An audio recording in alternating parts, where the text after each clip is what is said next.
In 1923 Tennessee, two young boys, Rafe and Danny, with a broken-down biplane as their playground, they pretend to be World War I pilots battling in the skies. Rafe idolizes his father, a real pilot, and watches him fly over the farm with awe. One afternoon when the plane lands, the kids sneak aboard for more pretend battles, but play quickly turns to panic when they accidentally start the engine and the aircraft lurches forward across the field. After several tense moments, they manage to stop it, shaken but unharmed. When they return, Danny's father angrily drags his son away, furious that he wastes time with Rafe. He cruelly calls the boy stupid for being unable to read. Rafe fights back in anger, grabbing a wooden propeller and striking the man, hurling insults and calling him a dirty German. But Danny's father, scarred by his own wartime service, explains he once fought the Germans himself and never wants his son to see the horrors he witnessed. Afterward, Danny assures Rafe he'll always be his best friend, no matter what. Years later, in 1941, the two boys have grown into men and are now first lieutenants in the U.S. Army Air Corps. They are skilled pilots, known for pulling dangerous stunts and showing off. Major Doolittle, however, is far less entertained. One day, he informs Rafe that he's been accepted into the British Eagle Squadron. It's a chance to fight overseas, but it means leaving Danny behind. When Rafe seeks advice, Doolittle admits he'd choose London. Later, Rafe lies to Danny, saying it wasn't his decision,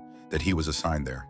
Danny is hurt, upset that his best friend won't be by his side in combat. Meanwhile, a group of military nurses are traveling by train, sharing stories of their service. Among them is Evelyn, who reminisces about her short but passionate romance with Rafe. Their connection began when she conducted his eye exam and discovered he struggled to read due to dyslexia. But Rafe was determined not to let that stop him. He flirted endlessly, even tricking his way into receiving an extra shot just to spend more time with her, though it ended with him fainting and breaking his nose. Later that night, he surprised her outside the hospital with champagne, and after she cared for his injured nose, they shared their first kiss. Weeks later, Rafe waited for her at the station with an origami bird, a small gift of affection. He introduced his fellow pilots to the nurses, and together they headed to a club.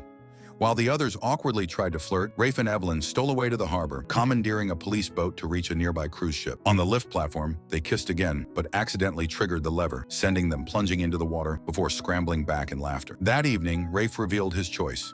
He had volunteered for London. He begged Evelyn not to meet him at the station, saying goodbye would hurt too much. She reluctantly agreed, giving him her scarf to remember her by. Danny accompanied Rafe to the train, while Evelyn rushed to see him off but arrived too late, catching only a glimpse of him through the window as he departed.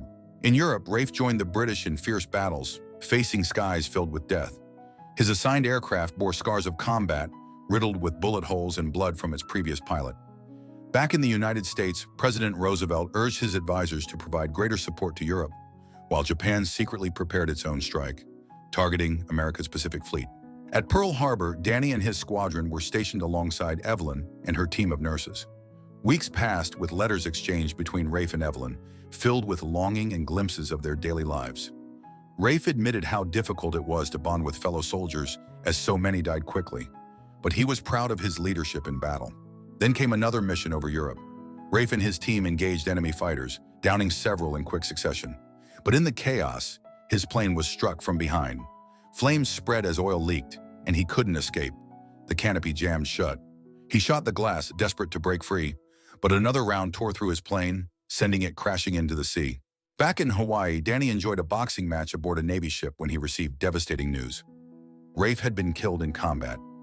Broken by the loss, Danny visited Evelyn, who wept as she learned the truth. Together, they grieved the man they both loved. That night, the pilots and nurses gathered to toast Rafe's memory, raising their glasses in farewell. Days later, Evelyn received his final letters, sent before his death. As the weeks went on, Danny and Evelyn began spending more time together, their shared grief turning into companionship. One evening, he returned a handkerchief she had left behind, and they agreed to see each other more often.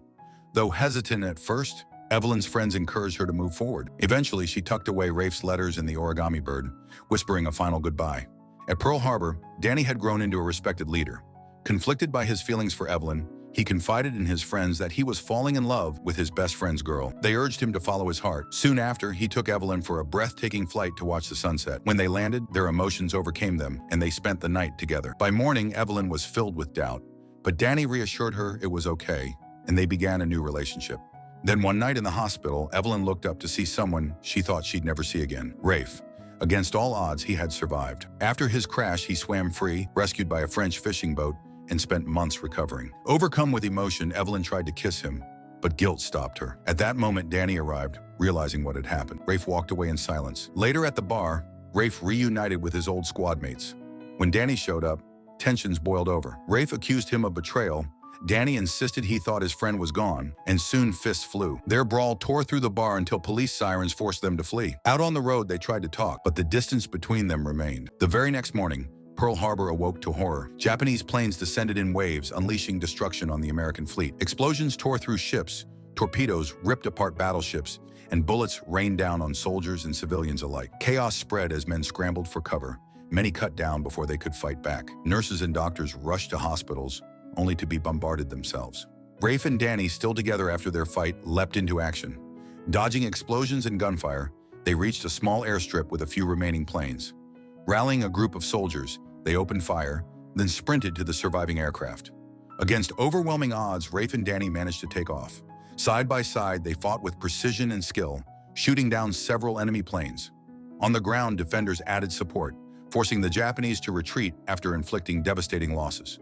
At the hospital, Evelyn and the nurses were overwhelmed, forced to sort patients by who could be saved and who could not. The sight of friends and civilians among the dead crushed their spirits. After the attack, Rafe and Danny donated blood before joining rescue efforts, but tragedy followed them. Attempts to free trapped sailors failed as men drowned before they could be saved. The following day, President Roosevelt addressed the nation, declaring war on Japan. Despite his disability, he stood from his wheelchair before his advisors, proving his determination. Soon after, a ceremony honored the fallen, but grief lingered. Evelyn privately confessed to Rafe that she was pregnant with Danny's child. She promised her heart belonged to Danny, though she would love Rafe forever.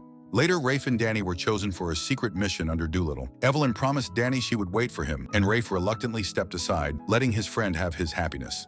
Promoted to captain and awarded Silver Stars, the men prepared for a dangerous operation, a bombing raid on Tokyo. Doolittle warned them survival was unlikely, yet they volunteered without hesitation. After months of preparation, the mission launched. Taking off from carriers with shortened runways, the bombers soared toward Japan. Over Tokyo, they dropped their payloads, destroying factories and military sites, but enemy fire tore through their planes. With no way to return, they aimed for China, running out of fuel. Rafe's plane crash-landed in a rice field. Surrounded by flames and Japanese soldiers, he and his men fought desperately. Suddenly, Danny appeared, strafing the enemy with his plane before crashing nearby. Running to his aid, Rafe found Danny wounded, metal lodged in his neck. Japanese soldiers closed in, and Rafe fought back, but when a gun was aimed at him, Danny used the last of his strength to shield his friend, sacrificing himself. As Rafe cradled him, he revealed Evelyn's pregnancy. Danny whispered that Rafe should be the father before dying in his arms. The survivors were rescued by Chinese allies and eventually returned to America. Evelyn broke down when she saw Danny's coffin.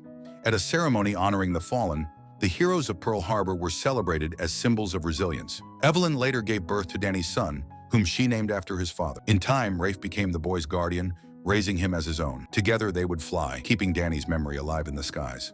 Don't forget to hit that subscribe button and turn on the bell so you never miss a new video. Thanks for watching.